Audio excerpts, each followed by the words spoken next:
Je m'appelle Thierry Dex et après 24 ans de ville déjà, et après un parcours diversifié, je suis aujourd'hui directeur adjoint à la direction de la citoyenneté, chargé des services d'état civil et des cimetières. On a étudié nos services pour simplifier les procédures, notamment pour les agents d'abord et pour que le citoyen puisse en retirer les fruits in fine. C'est-à-dire qu'on a...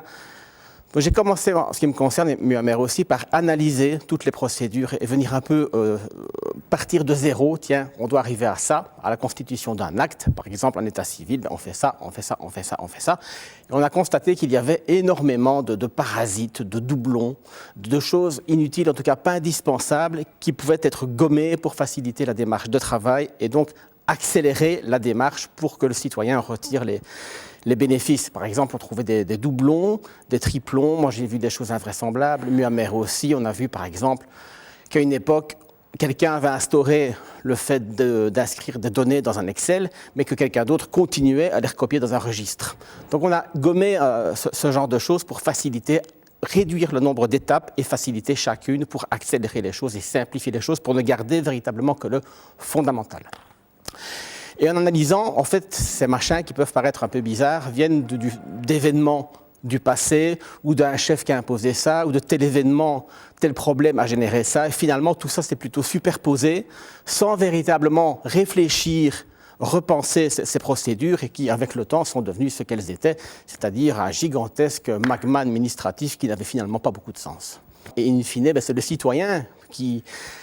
À force de mettre des procédures, des protections, etc., il va devoir venir 2 fois, 3 fois, signer tel truc, re-signer un autre. Évidemment, tout ça prend du temps et c'est lui qui, probablement, dans beaucoup de cas, était la victime, entre guillemets, de cette organisation un peu improvisée, quoi. Je pense que chaque service pourrait analyser comme on l'a fait, donc venir un peu analyser chaque procédure pour voir si véritablement il ne reste que le fondamental. Je pense que d'autres départements pourraient faire l'exercice.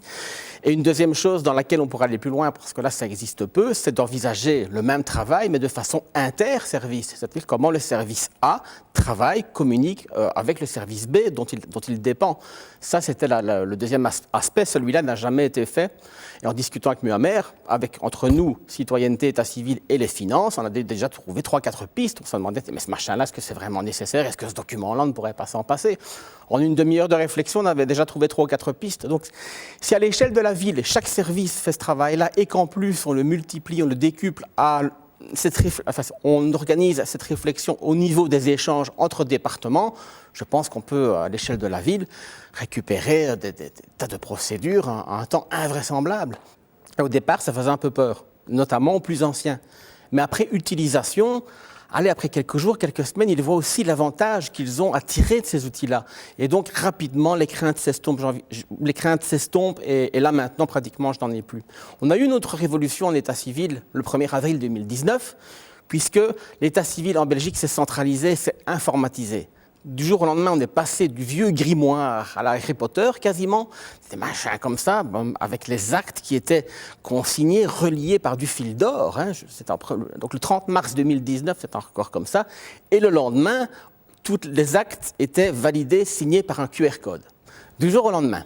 Donc, il y a eu des tas de problèmes informatiques pour y arriver, mais enfin bon. Et maintenant, on voit que les agents, s'ils sont faits, plus personne ne voudrait retourner à l'ancien système avec ces actes signés, machin. Je pense que, encore une fois, si les services, si la procédure, si le projet était organisé de façon transversale pour toute la ville, je pense que beaucoup plus de services pourraient y adhérer, et c'est même gai, voire passionnant, parce que ça permet véritablement de reconstruire son quotidien. Ça permet aux agents de construire leurs procédures, de construire leur travail. On a vu plusieurs étapes, et on l'a appelé la démarche OSER, O-S-E-R. Le O, c'est oser observer, analyser. Le S, c'est oser simplifier, réduire les processus, comme on l'a dit. Le E, c'est oser écouter,